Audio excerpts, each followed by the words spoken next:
Realtors, you want so hard to those names, emails, phone numbers, whatever you got in your CRM into actual transactions where you go there, you put your sign in front of their property and it gets sold. So in this video, I'm going to explain the 3 biggest reasons why oftentimes things don't go to plan. So now we'll go through this doc together. So here, 3 common mistakes we made ourselves when acquiring listing, when generating listings, when trying to turn those leads we generated into actual transactions. So the first big mistake is not having a plan. So when I ask realtors what they've been trying to acquire listings, it's always like Facebook ads, mailers, postcards, and while splitting your mediums, again, it's not a bad thing at all.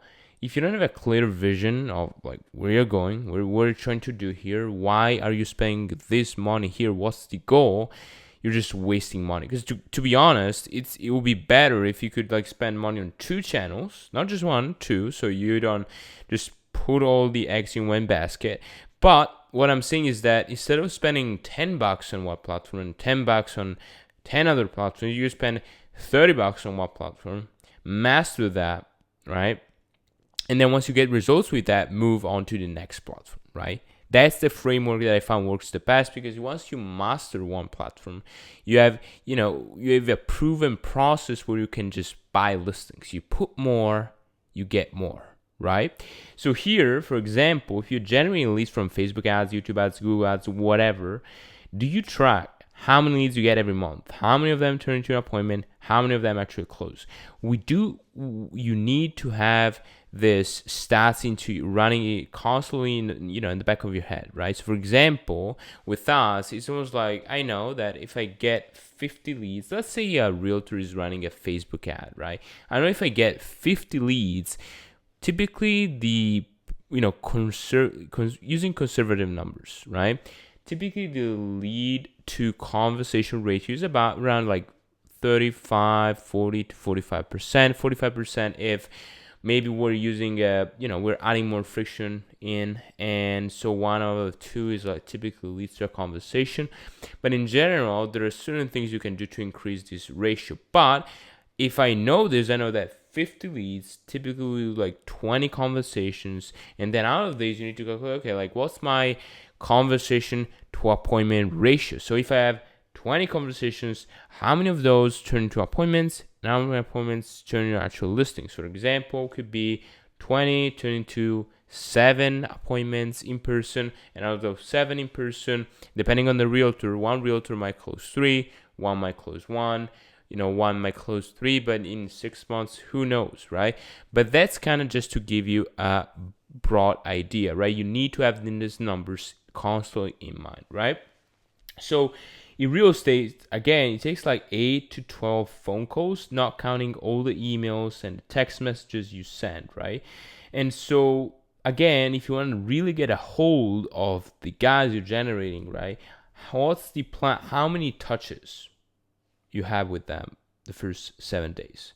Because if you have less than 8, you're just wasting money, right? Because what I'm saying is that even if it might sound a bit overwhelming, you have to realize these guys are busy like you are, right? And the biggest mistake I see realtors make, to be honest, and we made ourselves, is underestimating the amount of work it takes to get these guys over the finish line. And it's not something negative, to be honest, because once you realize that it takes that amount of work, you do that, and now you have a proven process. You can basically just, you can basically just fire yourself, and you have a process. You have something scalable, you have something predictable, you have something reliable every single month, right? It's not something like, okay, yeah, you have this proven process, but next one, something might happen, right? Here, you have something that is consistent every single month. These are the percentages. Okay, one month you might get 30% lead to conversion ratios, and the ratio the next month might be 40%, right? But if you have a range, now you have something predictable and scalable, right? So again, it takes 8 to 12 phone calls, so make sure you do at least 8. So it might sound a bit overwhelming, but it isn't at all, right? So again, what we do for our realtors, for example, is really reduce the volume in, right? So let's say that we're generating, instead of generating 5 a day, we might generate like 2. Instead of generating 3, we might generate like 1.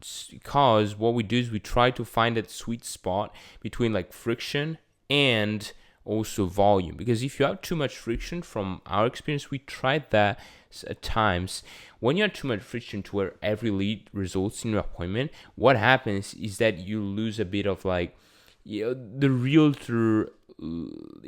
It's a process where you need to be consistently in the game, in the trenches, at least with 1 a day, or maybe 1 every 2 days, 1 every 3 days. Some days might be a bit slower. But what I'm saying is that if your cost per lead goes like $150 per lead and you're spending 20 a day, for example, if you just get a lead a week, well, now you're relying on that single lead. If you do a mistake, you have to wait another week, right? So you can play that game, right? But we typically try to find that sweet spot between volume and friction, right? So again, let's say you're done your duty and you read some studies, and you understand that it takes like 8 touch points before quitting. So if you quit before 8 touches, you're just wasting money.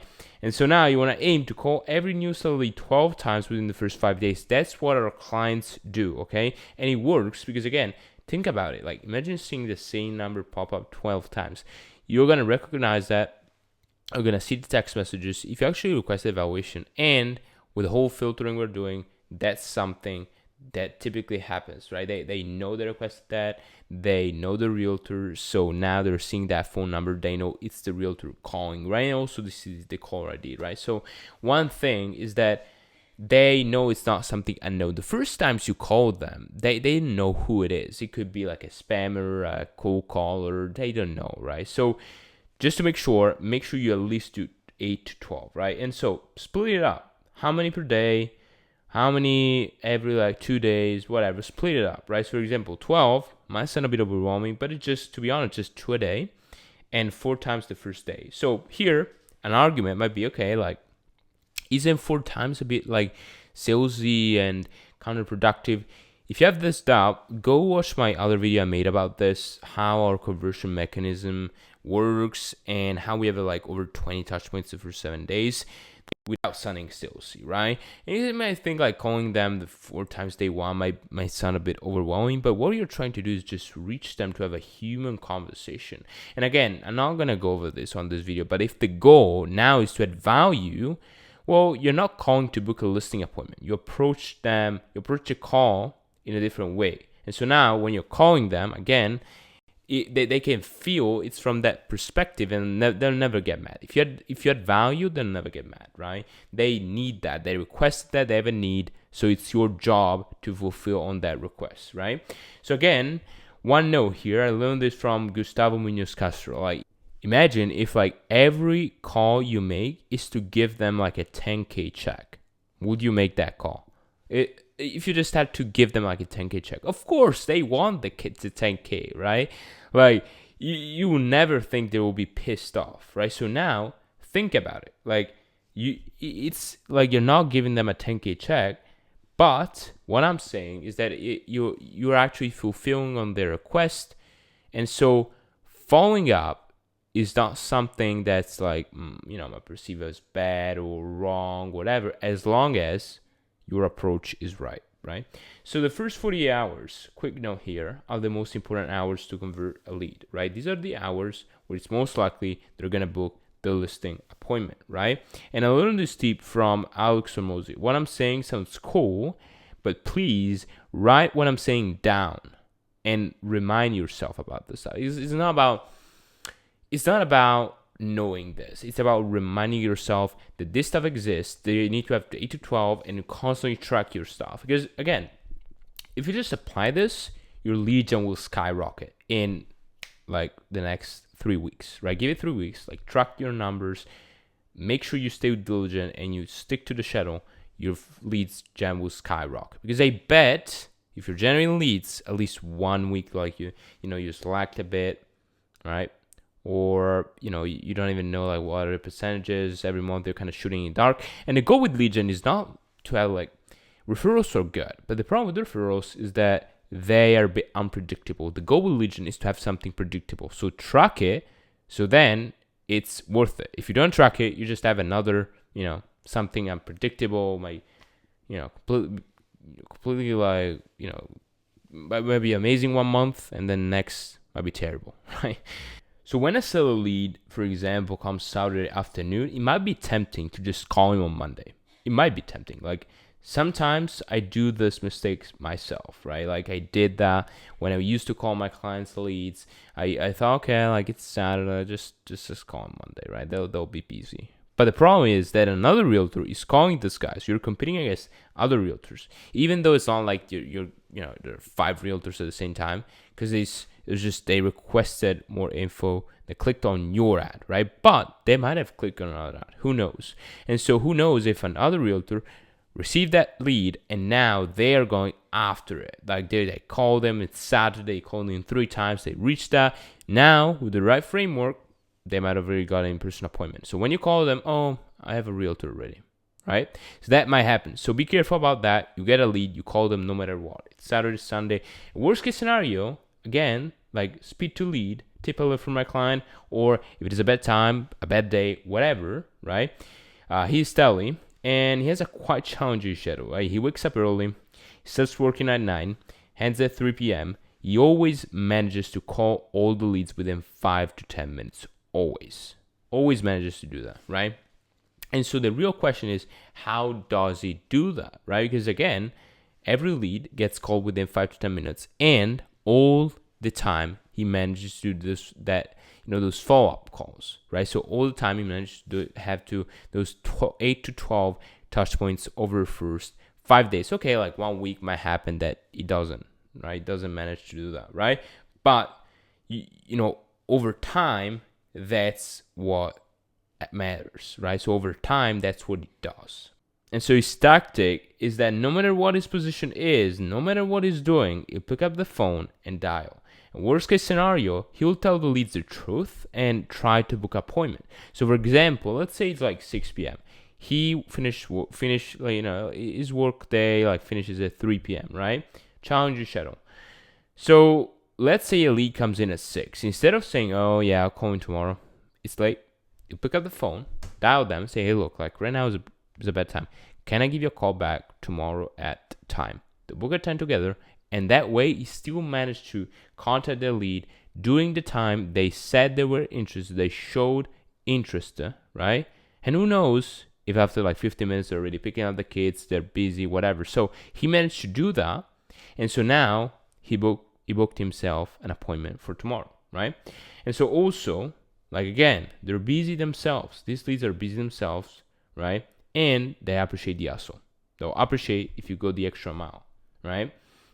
Also, one nugget here, and I talk about this more, if you go to the description, you can go to our site and watch a bit of how we do that, how we do it, what's our process, like what are our processes and so on. But basically, thing we're doing is, again, dropping a CMA every time these leads come. So basically, after 5 to 7 days, we call these leads, they don't respond, or even if they respond, we still want to drop that CMA. So again, this is another example of going the extra mile with these guys. Going the extra mile will be very, very much appreciated by everybody, no matter what their position is, no matter if they want to sell in a year, or in 2 years, or in 6 months, or next month.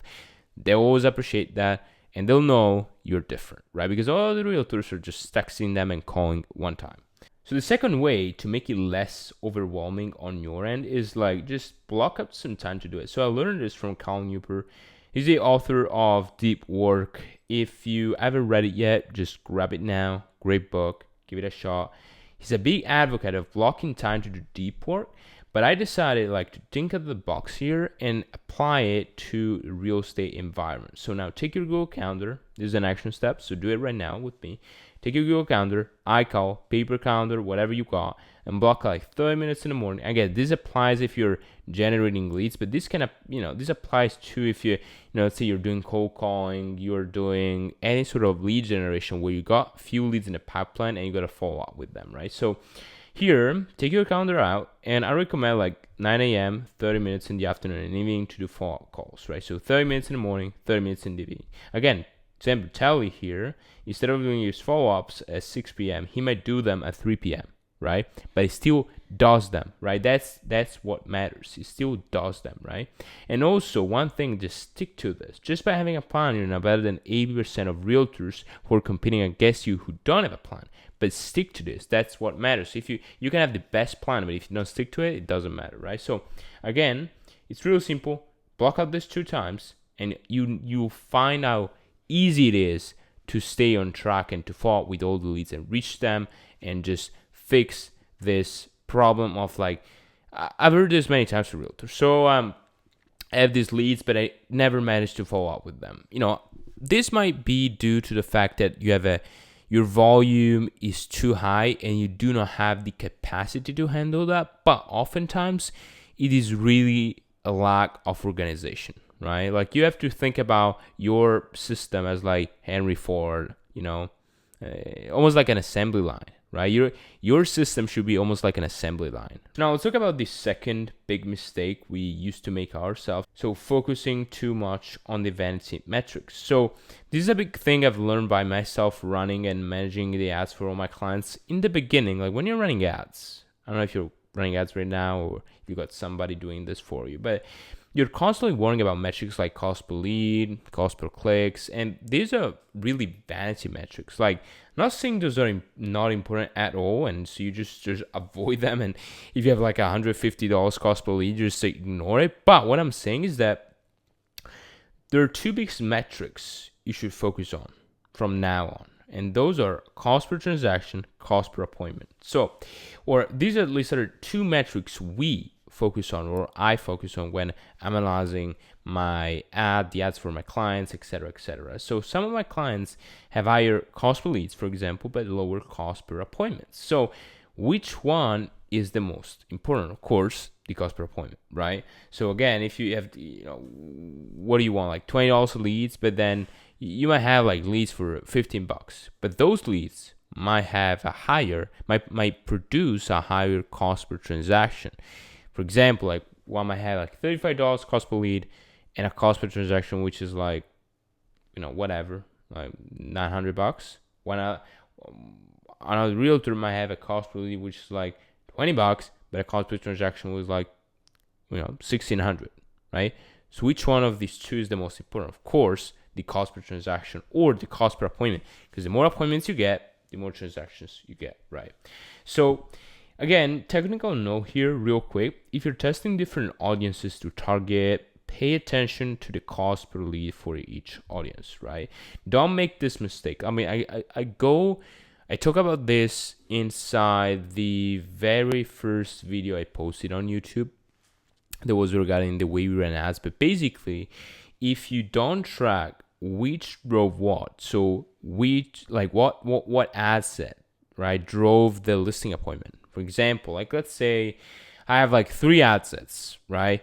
Which one of these actually drove the listing appointment, right? If you don't track that, you never know what's going on, right? And so that's why in other niches, for example, e-commerce stores, or whatever,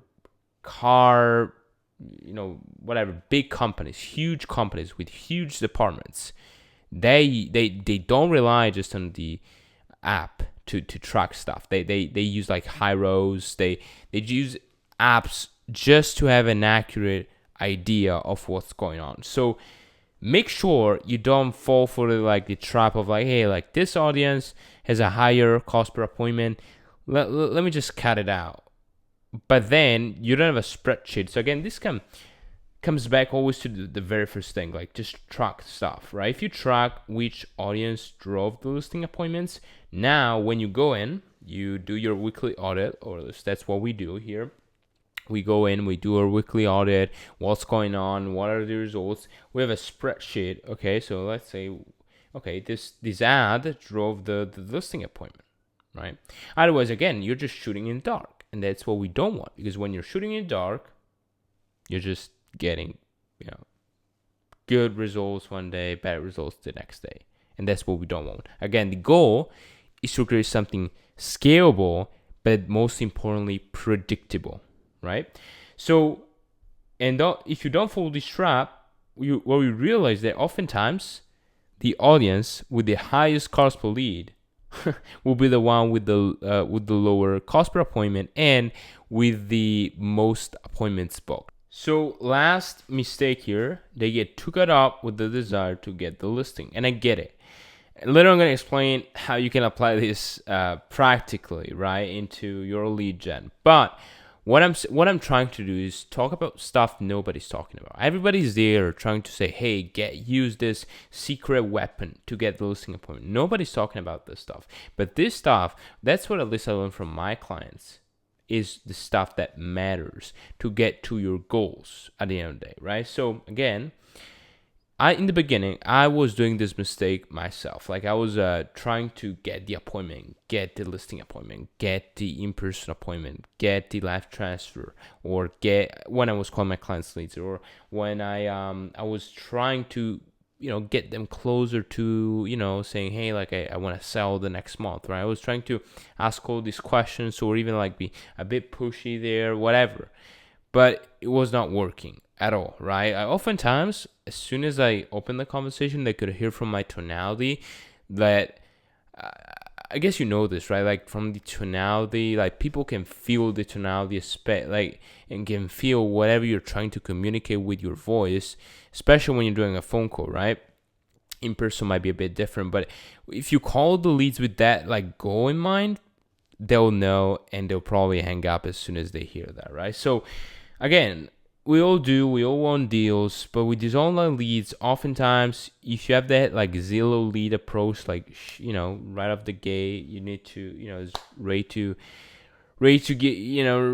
go. I get that. I get the fact that you're used to Zillow leads, right? But if you're in this space, if you're watching this video, that means that you're not satisfied with Zillow, number one, or number two, that you're already doing well with Zillow, but you want to add something on top of it, and you understand the power of having something that reliable, scalable, that every month can be basically reproduced and scaled just by adding more money into the equation, right? So again, if you're watching this, you really understand that value here, right? But what I'm saying is that like the approach that we have with Zillow leads is an approach that works because these guys are down in the funnel oftentimes, right? They're a bit more down in the funnel. So if you call a buyer from Zillow, you might say, hey, look, like, I can show you this property tomorrow. Is it good? Right?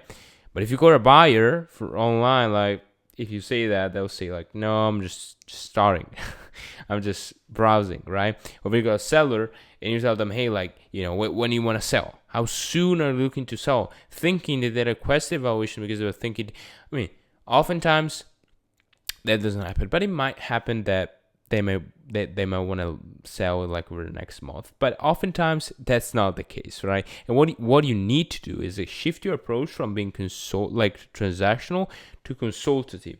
And if you manage to do that, again, if you really apply this last step, you see guys who are saying, hey, I want to sell in 9 months, go to 4 months. All of a sudden, just because now you, the expert, you gave them clarity. Once people have clarity, they don't want to procrastinate on the decision.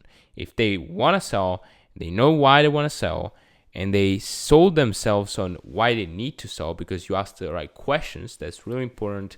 Check Jeremy Allen out regarding this topic. But basically, if they're convinced themselves, right, about that, their time frame will magically go 5 months, down the road, right? Instead of like being 9, it'll go to like 4, right?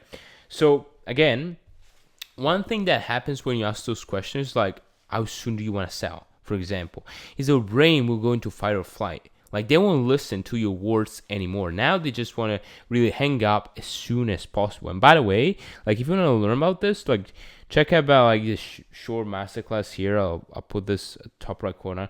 My 20-year veteran realtor gave on this subject. Like veteran looks like he's been in the military. He's not been in the military, but I'm just saying veteran since he's been in real estate for almost 22 years. So he knows what he's talking about.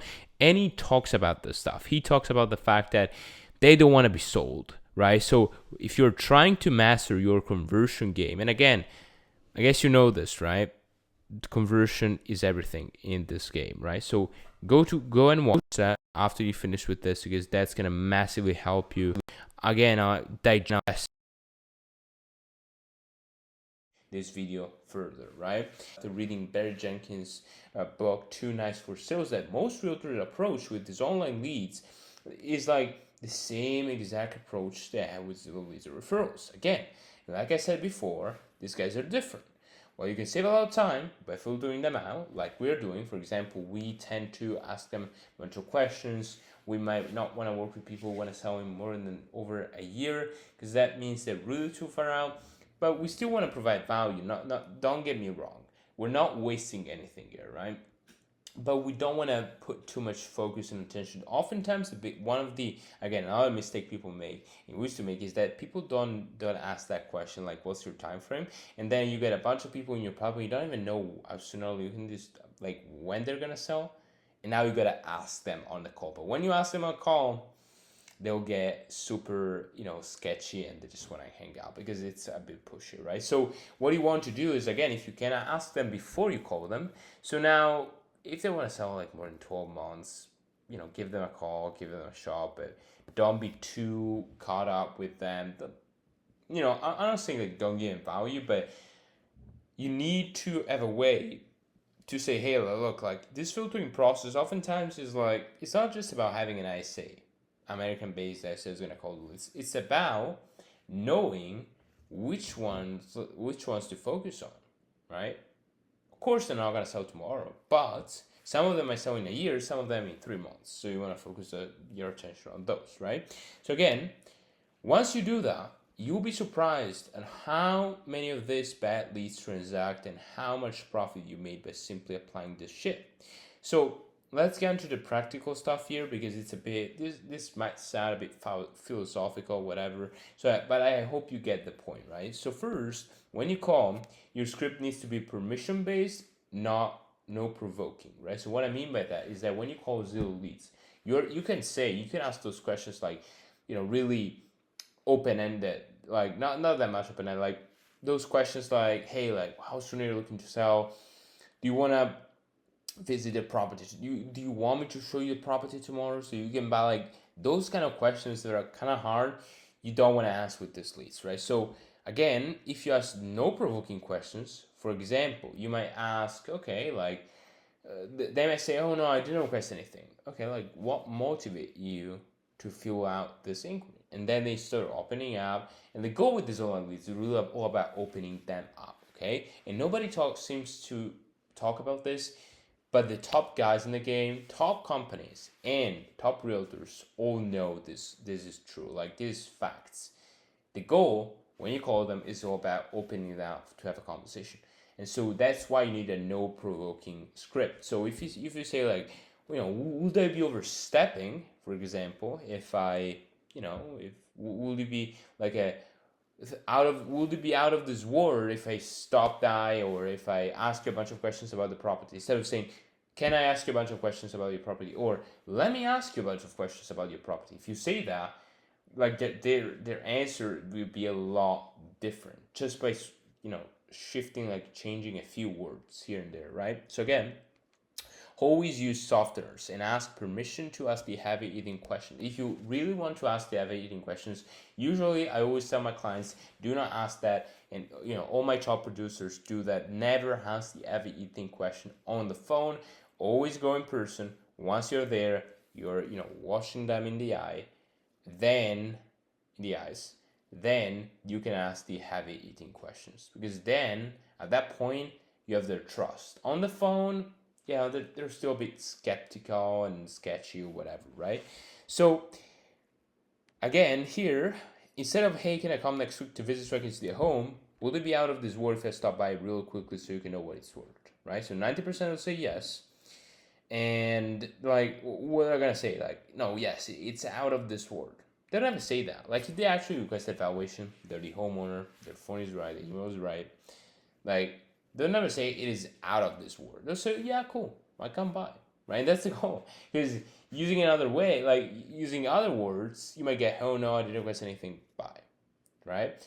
So that's what you have to learn about this convert the whole conversion game. It's all about not just by the approach you have, but also about the words you use. So if you currently right now you don't have like a really good script, right? Make sure you do some research. You go to YouTube. I mean, I don't have a video yet about this, right? And now I do not have the script I give to my clients here, but what I want to suggest that the script is one of the most important pieces in this lead gen puzzle. Oftentimes, I see people generating Facebook ads leads without even a script. They're just randomly saying a bunch of words, but that doesn't work. You must find people who have already spent money on ads. They already tested a bunch of things, and so now you can just copy what they found out works the best, and then just start split testing which works best. That's how you get your script. Or just pay somebody who has a script and whatever, just pay and just get the script, copy the script, whatever. But I would say right now the best thing for you might be just go to YouTube, study top guys, take this 5 different versions of the script, and then start split testing, right? And so another thing, when you handle their objection, again, I learned this from Gustavo Munoz. My short with most views, like 500, whatever, when I'm recording this, like 500 views, whatever, talks about this, like these objection handling formula, right? That I learned from Gustavo Munoz, founder of Fiverr, I say. But basically, when you ask the heavy hitting question and maybe your script isn't too good or maybe your tonality isn't too good, they're gonna give you like a buyer condition response, right? A consumer condition response, right? So for example, I did not request anything because again, the brain goes into fight or flight. So I don't know if you know what fight or flight means, but basically, instead of being sympathetic mode, like just chill, anything is fine, like everything is fine, your brain is like, okay, something is wrong. And so if they feel something's wrong, they want to get off the phone as soon as possible, and that's what you want to avoid at all costs, right? So here you let in and ask, okay, like what motivated you to fill that out? And so when I tried that out myself, for example, last week we sent a text to this lead who apparently just quote unquote wanted a free quick estimate, right? We asked that exact question. Maybe I'll put the screenshot up here. And she started talking about, I want to, renovate my house. I want to remodel it. And, basically I have to, the house, the home in my neighborhood sold for $1.5 billion. And, mine will sell for 1.3. And I wanted to know what is worth now compared to, and a bit of like, what should I do, and et cetera, et cetera. So now we're in a conversation just by asking this question. So try this question out. Try this out. Like, it's so powerful. So right now, next time you get an objection like, hey, I just wanted a quote, try this question out. You see how powerful it is. Of course, it's really important. You just match this question with a good script. Again, if you don't, do invest some time in it because it's really worth it, right? And also the goal is to lead them to get clarity. Like I said before, to have if you want to have that human conversation, they must have clarity. Once you have that and they get clarity at the end, they leave the call and they say, okay, like this guy it's clicked. Like now I know what I have to do. You'll be in their mind. Once you're in their mind, it's so much easier to like just follow up with. You can send emails, but if like they don't know who you are, they can read your emails. They don't matter. Like emails are not that like. Emails are so critical, but if you miss like this first step, this first contact, if you don't even like call them 8 times, like again, this is something advanced that you do once you have a plan, once you have a channel, once you track stuff, once you don't focus on too much on the vanity metrics. But again, like this is something really important when you have that conversation and give them clarity. So when they leave the call, when they go out and they say like, wow, that guy was amazing. He's an expert. Like, I want him to list my house. I trust him, right? Maybe they won't trust him off the bat, but I will trust it a lot more than the guy who just called and say, hey, like, just house student are looking to sell, right? If you found this video to be valuable, please leave a like, subscribe to the channel to get more content like this and to get more insights about the way we convert leads we generate, or also how we get leads in the door in the first place. What we talk about is most of the times it's focused on seller leads and on generating listings, because I feel like that's the most effective way to start with lead gen. And then once you have this like listings machine ready, you can also generate the buyers are easy, to be honest. So I spend most of my time with listings that are considered by a lot of people we have a tough cookie, right? Also, if you want us to worry about this for you, just go down below, just book a call, and we'll see you there. I'll also see you. If I won't see you on a call, I'll see you inside our next video.